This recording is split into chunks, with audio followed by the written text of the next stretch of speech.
Alabamos el nombre de nuestro Señor esta mañana. Oremos, por favor. Señor y Padre, Dios misericordioso, Rey del cielo y de la tierra, de todo cuanto existe, alabamos en esta mañana tu santo nombre, que es sobre todo nombre. Reconocemos tu grandeza, tu majestuosidad, el gobierno y soberanía que sobre tus hijos ejerces, pero que también hacia todo lo creado. Tú lo gobiernas todo, eres Dios creador, Dios sustentador, y todo se mueve, todo tiene vida en ti. Y también por nuestro Señor Jesucristo, en quien fueron creadas todas las cosas. Tú haces como bien te place en todo tu universo y en todas las cosas que has creado. Padre, a ese Dios todopoderoso y soberano adoramos en esta mañana en este lugar. Te pedimos, Señor, que con toda misericordia visites hoy tus iglesias, esta iglesia local, pero todas aquellas donde el pueblo de Dios se reúne para escuchar tu palabra, donde hombres fieles se pondrán frente a los púlpitos a explicar las Escrituras tal como tú las has dejado con fidelidad. Así que te pedimos, Señor, danos un corazón tierno, unos oídos sensibles, para poder no solamente escuchar las palabras tuyas, sino poderlas hacer vida y volverlas una realidad de nuestra conducta como creyentes. También te pedimos que el día de hoy salves a muchos, Padre. Pasa por medio de tu Santo Espíritu, salvando, abriendo los ojos, resucitando a los muertos que puedan haber en medio de nosotros, para que asimismo en el día postrero podamos gozar de tu gloria. Ayúdame, Señor, a hablar palabras fieles, palabras según lo que tú has dejado en tu Escritura. Es en el nombre de nuestro Señor Jesucristo que oramos estas cosas. Amén. Bien, hermanos y amigos, recordamos entonces, nuevamente nos encontramos hablando de el tema de la adoración pública. Hemos tenido ya 3 explicaciones anteriores sobre los himnos espirituales, y la vez anterior anunciamos que íbamos a hablar sobre diferentes elementos del culto, pero relacionados a cómo el creyente debe poner esa cuota de sacrificio para agradar al Señor. Y esto no como un acto meramente legalista, es decir, para agradar a Dios, entonces tengo que hacer tal o cual cosa para conseguir su favor. Pues ya lo explicamos, que la salvación no es por obras, pero sí como aquella obra que proviene de un corazón agradecido hacia el Señor. Entonces queremos brindar al Señor aquello que nos cuesta, aquello que no es gratuito. ¿Lo recuerdan? Hace 8 días que lo vimos, ¿no?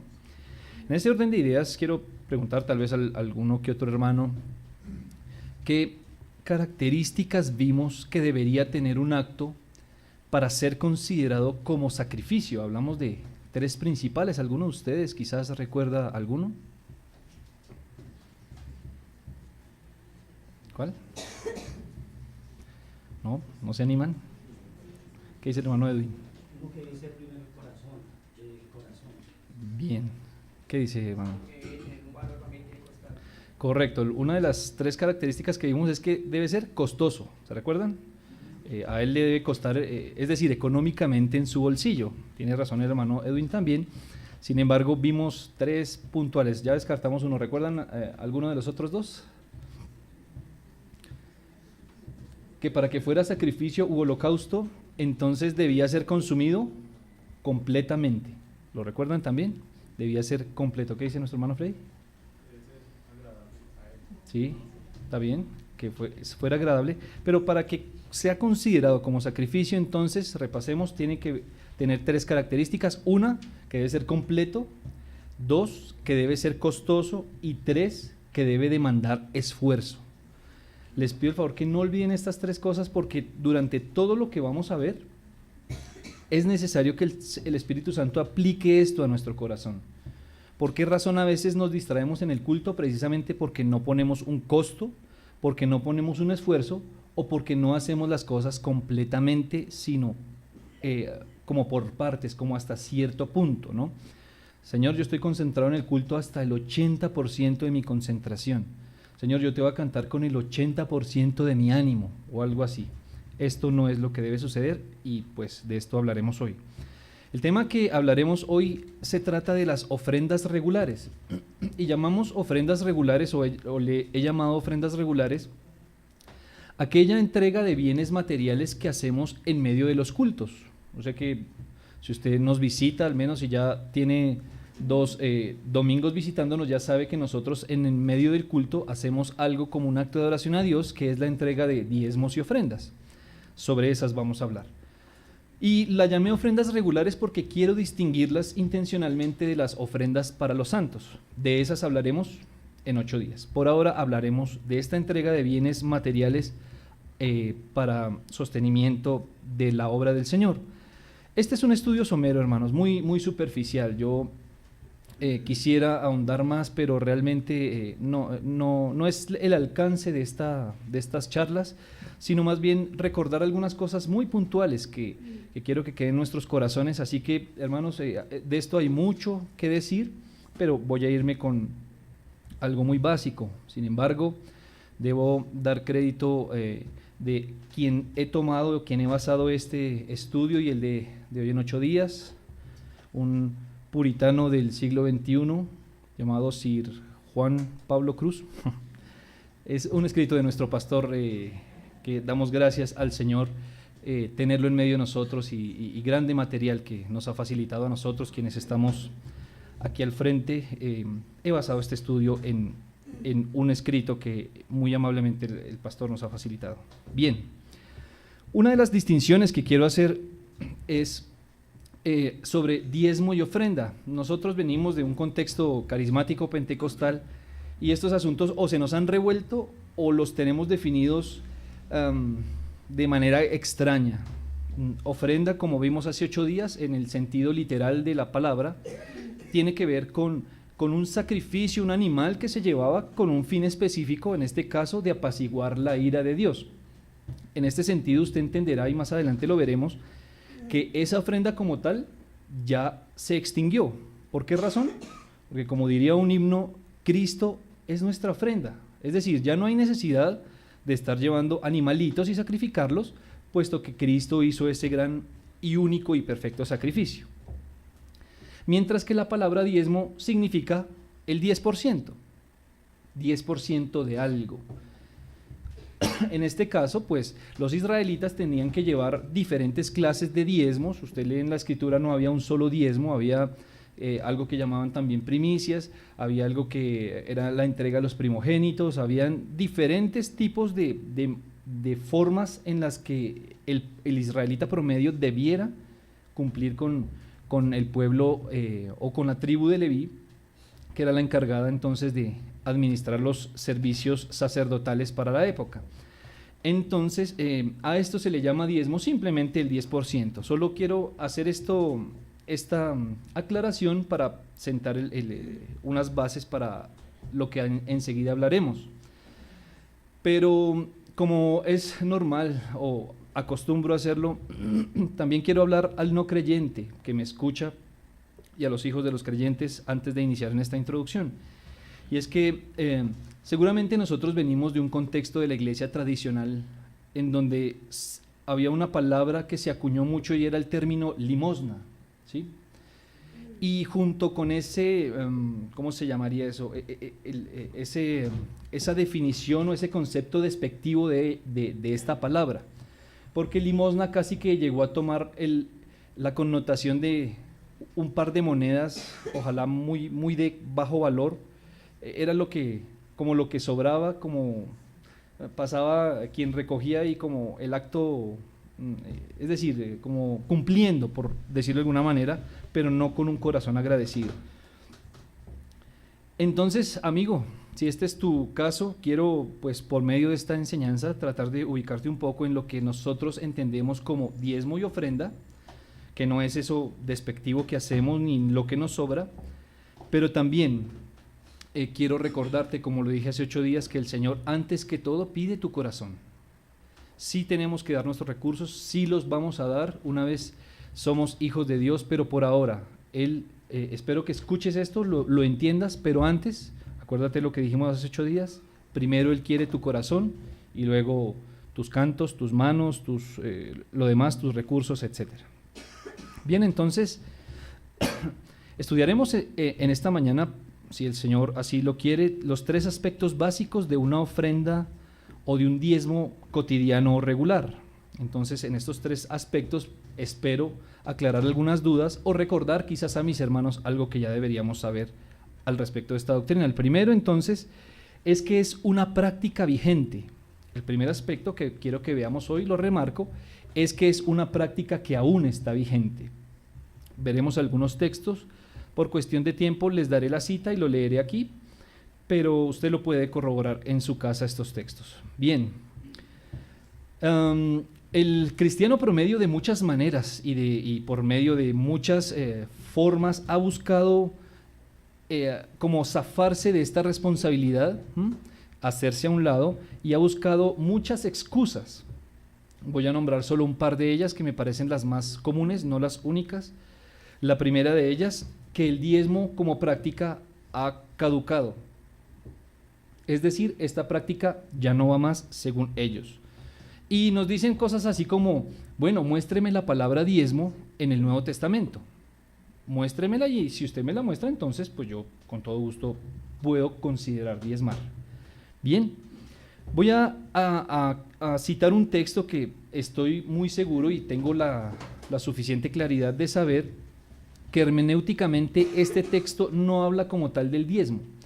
Pero quiero remarcar una frase que hay allí en las palabras de nuestro Señor Jesucristo para que nos ayude a entender cómo era esta práctica en la época de Cristo y si Él la abrogó, es decir, la anuló, o por el contrario, la practicaba. Tomen nota los que están tomando nota, Mateo 23, 23. Se los voy a leer. Dice la Escritura en palabras de nuestro Señor Jesucristo: «Ay de vosotros, escribas y fariseos, hipócritas, porque diezmáis la menta y el eneldo y el comino, y dejáis lo más importante de la ley, la justicia, la misericordia y la fe. Esto era necesario hacer sin dejar de hacer aquello». Y quiero que meditemos un poquito en esta última frase, sin dejar de hacer aquello. Para mí es claro que el Señor les está reprendiendo a estos hombres, a los doctores de la ley de su época, por la dureza de su corazón, porque diezmaban y le habían puesto una carga al judío promedio de que debía diezmar el comino, las hierbas aromáticas, cosas muy, muy finas, y no solamente ellos lo hacían, sino que oprimían al pueblo con estos conceptos de una manera fuerte. Y el Señor les reprende, por la dureza de su corazón y les dice: ustedes olvidaron la esencia de la ley y son estas 3 cosas: la justicia, la misericordia, en esto haré énfasis, y la fe. Y lo más determinante aquí es que el Señor les dice: esto les era necesario hacer sin dejar de hacer lo otro. En pocas palabras, yo esperaba era que ustedes hicieran justicia, misericordia y fe sin dejar de lado el diezmo. Esto es lo que quiere decir este texto. De manera que el Señor, por ningún motivo y por ningún lado encontramos que dice: bueno, esto era cuando Moisés estaba y hasta los profetas, que ustedes debían entonces diezmar, ahora estoy esperando otra cosa. No, el Señor no dice eso. Nuestro Señor dice: esto era necesario que lo hicieran, es decir, este era el espíritu de la norma, pero también es necesario que ustedes sigan practicando la norma. Esto es lo que aquí está diciendo el Señor. Entonces vemos que ellos son reprendidos por la dureza de su corazón, pero nunca han sido reprendidos por diezmar. Entonces, de esta manera, es una de las formas en las que demuestro que esta práctica está vigente aún. Hay otro argumento que viene a la mente de estas personas que como que luchan contra el concepto de diezmo y ofrenda o de la entrega de bienes materiales, y es que esta práctica pertenece a la ley ceremonial de Moisés que ya caducó, que ya no está vigente, puesto que fue, según ellos, abrogada junto con las demás prácticas levíticas cuando Cristo muere. A esto quiero responder de que de cierta manera esto es verdad. Hay un aspecto ceremonial, digamos, del diezmo que en efecto ya no está vigente, pero la práctica como tal no corresponde a la ley de Moisés. Por favor, los que toman nota, les voy a decir dos textos. Uno, Génesis 14, del 17 al 20. Aquí hablamos de Abraham. Les voy a leer el texto. Dice: cuando volvía de la derrota de Kedorlaomer y de los reyes que con él estaban, salió el rey de Sodoma a recibir a Abraham al valle de Sabe, que es el valle del rey. Entonces Melquisedec, rey de Salem y sacerdote del Dios Altísimo, sacó pan y vino y le bendijo diciendo: bendito sea Abraham, el Dios del Dios Altísimo, creador de los cielos y de la tierra, y bendito sea el Dios Altísimo que entregó tus enemigos en tu mano. Y le dio a Abraham los diezmos de todo. Esto obviamente es mucho tiempo antes de Moisés, y encontramos que ya los patriarcas practicaban este asunto. Hay algo que es necesario que entendamos, y es que cuando el Señor da la ley a través de Moisés, no estaba imponiendo cosas nuevas, Él estaba regulando cosas que ya se practicaban. Un ejemplo es el sacrificio de los animales, es decir, con Moisés el pueblo de Dios no aprendió a sacrificar animales. Lo que hizo el Señor fue regularlo y decirle: bueno, lo vamos a hacer de esta manera, lo vamos a hacer cada tanto, lo van a hacer ya no cualquiera, sino los sacerdotes, etcétera, etcétera. Pero para nosotros es claro que inclusive desde el Edén la práctica de sacrificar animales era algo que el israelita conocía y practicaba. Entonces, asimismo, esta entrega de diezmos no se la inventó Moisés como para él solucionar sus problemas económicos y los de sus ayudantes, sino que el Señor ya había puesto en el corazón del hombre el dar el hacer esta práctica, y en este caso a través de Moisés lo que el Señor hace es regularla, ponerle normas, limitarla. Otro ejemplo que podemos ver también está en Génesis 28:18. Aquí en esta ocasión hablamos de Jacob, y voy a leer hasta el versículo 22. Y se levantó Jacob de mañana y tomó la piedra que había puesto de cabecera y la alzó por señal. Génesis 28:18. Y derramó aceite encima de ella, y llamó el nombre de aquel lugar Betel, aunque Luz era el nombre de la ciudad primero. E hizo Jacob voto diciendo: si fuere Dios conmigo y me guardare en este viaje en que voy, y me diere pan para comer y vestido para vestir, y si volviere en paz a casa de mi padre, Jehová será mi Dios, y esta piedra que he puesto por señal será casa de Dios, y de todo lo que me dieres, el diezmo apartaré para ti. Una promesa, un compromiso que hace Jacob con Dios, diciendo: bueno, aunque él lo sabía, si el Señor le dice: hombre, lo voy a llevar hasta allá y lo voy a traer y lo voy a bendecir, pero por alguna razón entendemos que para esta época Jacob era un poco débil en su fe, y dice: bueno, si Dios me acompaña, me trae con bien y me bendice como dijo que lo haría, entonces Él será mi Dios y yo apartaré el diezmo de todo lo que me llegue para Él. Insisto, otro patriarca que presentaba o mostraba estas prácticas de dar el diezmo antes de nuestro Señor Jesucristo, antes de la ley, de Moisés. Bien, pero si somos un poco más agudos y pensamos más allá y nos vamos al Nuevo Testamento,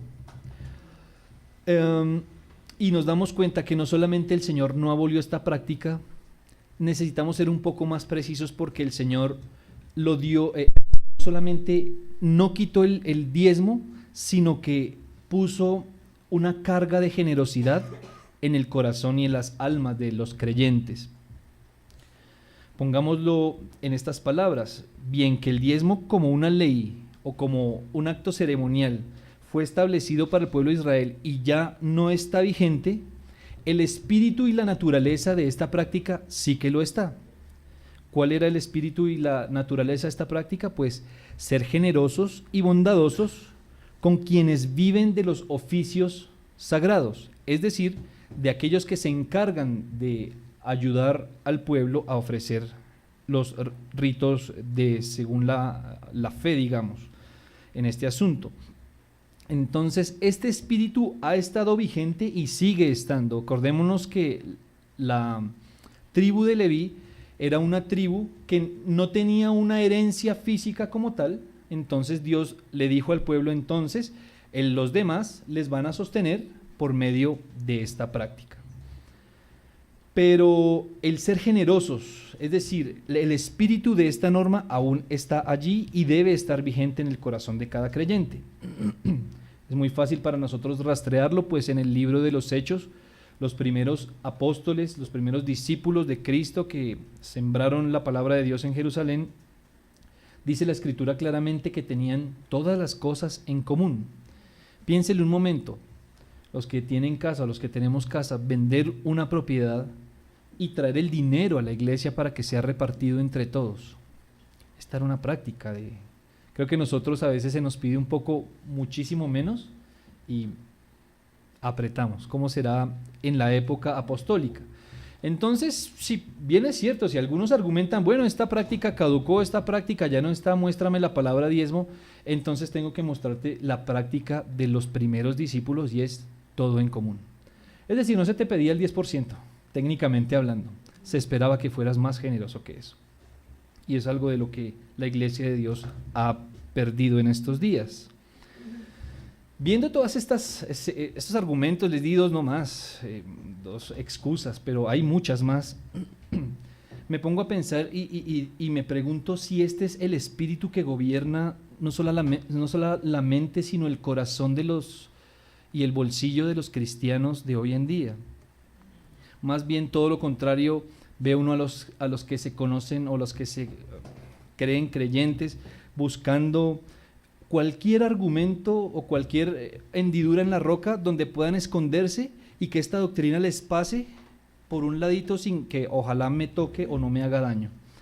Los vemos amordazar su conciencia de una manera descarada, inclusive en algunos, porque pues Dios es Dios de todas las cosas menos de su bolsillo. Señor, yo entrego lo que tú me pidas, pero la chequera, la billetera, discúlpame, la sigo manejando yo. ¿Acaso, hermano y amigo que aquí estás, me vas a negar que has luchado con estas cosas? Y te lo digo porque mi corazón también es perverso y ha sido negligente. ¿Cuántos pretextos elaboramos, algunos de ellos tan intrincados y tan difíciles? No sé, he escuchado conversaciones y a mí mismo me han sembrado la duda y bueno, ¿y el diezmo es de lo que gano o tengo que descontar lo que me descuentan de salud?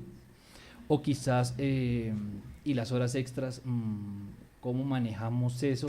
No sé si me hago entender, ¿sí? Como tratando de buscar siempre el pliegue donde me salgo beneficiado y de la pensión, a mí me descuentan de pensión, entonces de ahí también tengo que diezmar y entonces cuando yo empiece a recibir la pensión y diezmo, entonces estaré diezmando 2 veces. Y entonces los vemos haciendo una serie de ejercicios que lo único que demuestran es esa dureza que hay en el corazón, ¿sí? Como que el Señor prácticamente tiene que ir soltando dedo por dedo para que soltemos los bienes materiales que Él nos ha dado. Por el contrario, tenemos que entender que este es un privilegio que tiene el Hijo de Dios, es un privilegio. Déjeme decirle, hermano, que como todo sacrificio, y se lo mencioné, Él espera todo de usted, Él espera que a usted le cueste y Él espera que usted se esfuerce en esto. Por esa razón, si esos 3 asuntos no están presentes en lo que usted llama diezmo y ofrenda hoy, entonces seguramente su corazón no está acompañando esta práctica y hay que arrepentirnos y hay que hacerlo de la manera correcta. Entonces, espero que nuestro corazón como creyentes abandone todo este tipo de pretextos y lo contrario, de nosotros salga un corazón generoso, amplio, no apretado en este asunto. Pero además de que ya nombramos el primer aspecto, es que es una práctica que está vigente, el segundo aspecto que quiero que meditemos es que es una práctica generosa.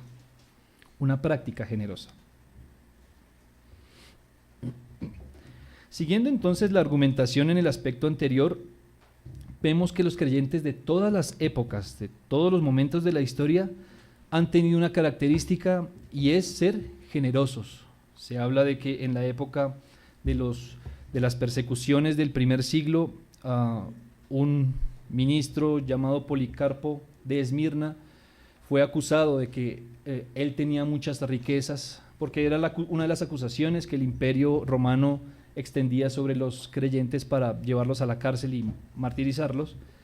Y cuando entran a donde él se supone que estaba, le dice, muéstrenos sus riquezas, y él muestra un cuarto lleno de viudas y de huérfanos que se alimentaban de él, dice la historia, o de la iglesia en este caso. Y este es solo un pequeño ejemplo de muchos que podemos ver no solamente en las escrituras de hombres generosos como Bernabé, sino que también el registro extrabíblico nos cuenta que los creyentes de todas las épocas se han caracterizado por su generosidad económica, estoy hablando. Una línea muy delgada separa la consecución legítima de los recursos y la avaricia. Y si usted es un cristiano consciente, usted ha tenido que luchar con esto. Porque usted dice, bueno, ¿hasta dónde legítimamente estoy luchando por una casa, por una condición mejor? ¿Y en dónde empieza mi amor ya por este mundo? Como que empiezo a enterrar las estacas en este mundo con mucha fuerza para que nada me lleve de acá. Es una línea muy delgada. Quizás cuando se habla de esta doctrina, muchos traen a su mente, el hermano que está al frente me está hablando es de Shakira, o de alguno de los deportistas de, no sé, de fútbol americano, de béisbol o de la Liga Premier quizás. Él está hablando desde ellos que se les nota el afán por sus Ferraris, por sus, y algunos hasta compran islas, ¿no? Entonces, claro, al lado de ellos, pues el cristiano como que, no, yo estoy muy bien, no soy avaro, no, nada que ver conmigo. Pero más bien, si usted no se compara con ellos, sino que se compara con sus hermanos mayores, aquellos que ya están en el Señor y que hemos visto a través de la Escritura, y aún más, se compara con la generosidad de nuestro Señor Jesucristo, creo que nos quedamos muy cortos. Hace 8 días meditaba en el sermón, y es que muy seguramente muchos de nosotros, a mí me pasa, si mi casa hubiera sido la que estos 4 amigos rompen en el techo, oye, pasa, y me imagino que me la vas a arreglar después de que, ¿cierto? Ese es nuestro corazón, al menos ese es el mío. Entonces, pero vemos que el Señor Jesucristo y otros hombres normalmente han demostrado es generosidad, amplitud en este asunto, y entonces, cuando te compares con ellos, por favor, entonces deja al lado tu autoestima y deja de estar considerando que tú estás mucho mejor que otros y que tú no tienes un Ferrari, que no andas detrás de ellos. Muchos creyentes, por ejemplo, sus hijos no vienen al culto. ¿Por qué? Porque están estudiando en la universidad o están haciendo tareas, es decir, pero no, según ellos no están detrás de las cosas del mundo, sacrifican asuntos espirituales por los físicos de este mundo, pero no, ellos no, el mundo y sus cosas y la avaricia, estamos hablando es de Juanes y de la farándula. Bien, pero la Escritura también nos enseña que nosotros debemos parecernos a nuestro Padre, y hoy quiero preguntarles a ustedes, de acuerdo a esto que estoy hablando, ¿a qué clase de padre se identifican? Dice Juan 8:44, le dijo el Señor a los que les estaba hablando, vosotros sois de vuestro padre el diablo, y los deseos de vuestro padre queréis hacer. Así que cuando persigues las cosas de este mundo, demuestras que te pareces a un padre, pero no el Padre celestial. Esto lo digo porque lo contrasto con Lucas 6:36, donde él también le dice a sus discípulos, nuestro Señor, sed pues misericordiosos, como también vuestro Padre es misericordioso. Entonces, en pocas palabras, cuando usted aprieta y es tacaño, avaro, ya sabe a qué padre se parece. Pero si usted es hijo del verdadero Dios, entonces entenderá que Él es misericordioso y generoso, y entonces también ha de parecerse a Él. Yo quiero que piense con cuidado un asunto. Mire que cuando nosotros estábamos en otra iglesia, en otro tipo de rito, ¿cómo se llama?, de línea de pensamiento, se nos maltrató y se nos torturó la conciencia con indulgencias, misas, pactos de 100 por 1, promesas, en fin, todas estas cosas que en lugar de ablandar nuestro corazón, lo que estimulaban era nuestra avaricia. Y ahora entonces que hemos venido a una iglesia bíblica donde se espera que según nosotros tenemos más luz, entendemos mejor las cosas, y ahora entonces que tenemos más luz, ¿cómo está respondiendo nuestro corazón? ¿Con mayor generosidad? No, la verdad es que no. Conozco casos de primera mano de hermanos que me han dicho inclusive, mire, lo que pasa es que allá inclusive vendí mi casa y yo llevé la plata al pastor y eso fue un problema y ta. Y ahora entonces, ahora no doy ni 5 pesos para la iglesia. ¿Era acaso eso lo que se esperaba? Esa era la forma de protestar. Entonces, como acá me robaron, entonces ahora que conozco la luz, entonces aprieto. ¿Acaso es eso lo que encontramos en las Escrituras? Creo que nos lamentamos que te hayan hecho daño en otro lado como a nosotros. Yo también caí en muchas trampas de esas. Pero lo que se espera cuando venimos a la luz no es dejar de hacer esto, porque esto es bíblico, se los estoy demostrando. Lo que había que entender era que teníamos que aprender a dar por las razones correctas y de la forma correcta. Sí, está bien, yo también, a mí también me ofende cuando veo algunos que se autodenominan pastores con su Ferrari del mes y con su apartamento en Miami o quizás en Europa. A mí también eso me afecta, porque cuando voy a hablar del evangelio en mi trabajo como usted, seguramente este va a ser uno de los primeros argumentos que sacan contra nosotros, y son argumentos que no podemos decir no, porque son ciertos, ¿ve? Pero a mí también me afecta y me molesta que se use el evangelio de esta manera, pero no se espera de nosotros que entonces, como hay unos abusivos, entonces el resto del pueblo de Dios cierre su billetera con candado y no aporte para el reino de Dios. Entonces lo que se esperaba entonces es que se aprendiera a diezmar y a ofrendar por las razones correctas y no a dejar de hacerlo. A veces me parece que al ver el sacrificio que Dios hace, o que Cristo hizo, o Dios a través de su Hijo Cristo por nosotros, como que nosotros en compensación en cuanto a lo económico, como que sacamos un par de monedas como si fuese una propina para el Señor. Creo que a veces esa es la actitud que tenemos algunos de nosotros, ¿no? Como Señor, toma y quédate con el cambio, y quizás cuando tenga un par de monedas vuelvo y hablamos. Entonces no es dar una propina de lo que nos sobra, sino que si Él dio a su Hijo por nosotros, entonces ¿qué es lo que Él espera de nosotros? Él espera mucho de nosotros en muchas áreas, pero ahorita que hablamos de lo económico, se espera entonces que también nosotros seamos esforzados en esto. No evadamos entonces las responsabilidades que como hijos de Dios tenemos a aquello. Pero también damos gracias al Señor porque algunos que están aquí entre nosotros, que alguna vez fueron indiferentes a esto y quizás también tuvieron avaricia en su corazón, hoy vemos que siendo alumbrados por el Evangelio hay generosidad en estos hermanos. Yo mismo he sido ayudado por la generosidad de muchos hermanos, los que conocen tal vez mi vida personal. Normalmente no me gusta hablar de estas cosas o no desde este lugar. Tuve una época económica difícil y muchos hermanos me ayudaron en esa época y doy gracias a Dios por eso. Entonces, damos gracias al Señor por estos hermanos que han abierto su corazón a esto, han ayudado a otros, han aportado a la iglesia significativamente, han dado con esfuerzo y con sacrificio como se espera. Pero si este es tu caso, hermano, y has sido preocupado por tus hermanos, por tus ministros, y has sido generoso, creo que debemos darle gracias a Dios por ello, porque nosotros no somos así. Si esto está hoy en tu corazón, seguramente es porque el Espíritu Santo ha obrado en tu corazón, y a esto debemos darle gracias a Dios. Esta no es una obra nuestra. Cuando usted mire que es generoso, que no venga orgullo a su cabeza, porque realmente esto no es de nosotros, nos fue dado de arriba. Así que animo a estos hermanos a que con ese mismo esfuerzo, y así los demás den un mal ejemplo, no dejes que tu corazón se aleje de esta generosidad. Ahora bien, hay un ejemplo que alguien alguna vez enseñando esto me lo mencionó y siempre ha quedado en mi corazón, y es: haz el siguiente ejercicio. trae a tu mente una persona que gane lo mismo que tú, o muy similar, y compárate con él. Tienes la misma casa que él, tienes el mismo carro que él, estrenas ropa al mismo tiempo que él,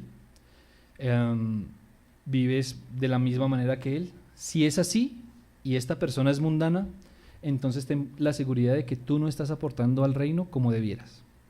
Es sencillo, la matemática no se traiciona.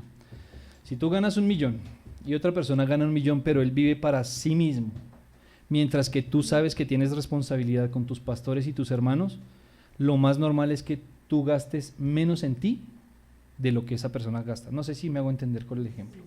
Y esto debe maltratar nuestras conciencias. A veces vemos que nosotros no solamente vivimos igual, sino mejor que ellos. Entonces, una sombra de duda queda en nosotros y decimos, bueno, entonces este hermano, ¿en qué se está sacrificando? ¿Sí? O si eres tú mismo, sé duro contigo y pregúntate, ¿yo en qué me estoy sacrificando?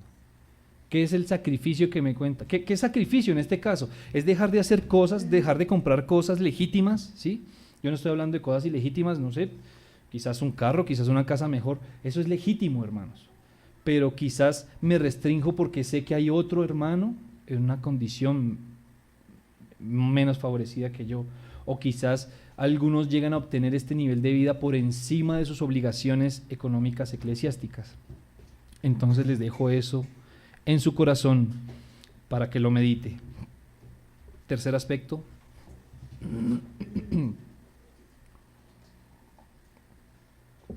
Es una práctica amorosa. ¿Por qué razón? Por la obra del Señor. Repasemos brevemente. Entonces hemos visto que esta es una práctica que está vigente, que es una práctica generosa, y ahora vamos a ver que es una práctica amorosa. ¿Por qué? Porque tiene que ver con la obra del Señor.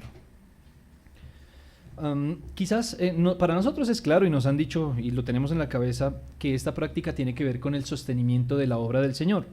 Pero seguramente si yo te pregunto qué significa eso, muchos de ustedes no me podrán decir, sí, el sostenimiento de la obra de Dios es...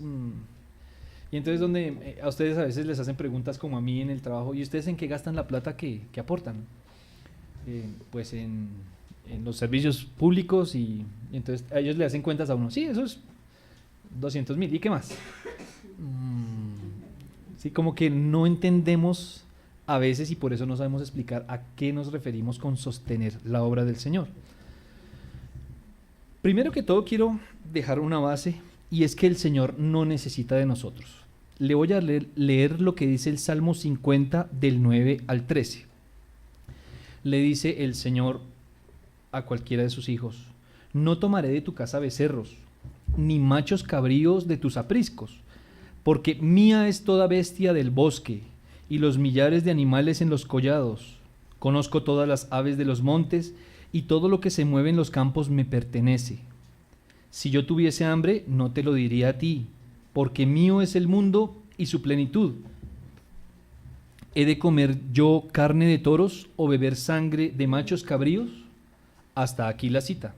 Sigue diciendo, yo le invito a que usted lea el Salmo 50 completo, pero el Señor como que pone en su sitio al ser humano y le dice, venga un momento, ¿usted qué se cree? ¿Usted piensa que yo le necesito? ¿Usted piensa que porque usted canta, no sé, o cree que canta bonito, eso me hace más Dios de lo que hoy soy? No, Él no necesita de nosotros, mucho menos de nuestros recursos. Uno de sus atributos más admirables y que no comunicó al ser humano es la independencia. Él no depende de nadie, no depende del sol para calentarse, no depende de la luna para dormir y descansar, no depende del aire para respirar, no depende de nuestras alabanzas para su gloria, no depende absolutamente de nada. Y a veces esto se nos olvida. Porque es que nosotros tenemos la percepción de que como Él necesita, entonces yo tengo que darle. No, no es así. Más bien esta práctica tiene que ver con el sostenimiento de los sacerdotes, lo que para hoy nosotros son nuestros pastores. Así que hermano, no le dé pena decir que el dinero que reunimos es para pagar en gran parte el trabajo que un hombre hace por nosotros. Yo no sé por qué a veces este argumento como que lo tendemos a tapar como si fuera algo sucio o soterrado por allá algo que nadie debiese saber. No, para nada. Creo que no es así y no debe ser así. Es algo que debemos hacerlo con toda naturalidad. Pero Dios no necesita de nosotros. Más bien, Él ha diseñado la forma en la que sus ministros deben ser sostenidos. Yo sé, hermanos, Él es lo suficientemente poderoso para hacer con sus ministros lo que hizo con Elías, y es enviar cuervos todos los días a que les lleven pan, carne y lo que necesiten para tomar. Él hubiera podido hacerlo, pero nos dio el privilegio a nosotros de poder aportar para que estos hombres hoy se ocupen de nosotros. ¿Y se ocupen de qué? ¿Se acuerdan hace 8 días? De la oración y del ministerio de la palabra. Estos hombres están encargados, yo sé que el evangelio está en brazos y en hombros de todos los que se creen creyentes, pero el pastorado o el ministro sacerdotal, hoy digamos en ese orden de ideas, está encargado de equipar nuestro morral, nuestra mochila con todo lo que necesitamos para cumplir nuestra obra. Eso es lo que dice las Escrituras. Eso lo vimos hace 8 días en la tarde, ¿no? Ellos están encargados de equipar nuestro homenaje para que podamos cumplir nuestra obra. Entonces, si ellos están ocupados de esto, entonces, ¿por qué nosotros no nos ocupamos de ellos? Es la pregunta, ¿no? Una manera de identificar que esto que les estoy diciendo es cierto está en las palabras de un erudito del primer siglo llamado Pablo de Tarso. Este pasaje sí quiero que me ayuden a buscarlo. Primera de Corintios 9:6.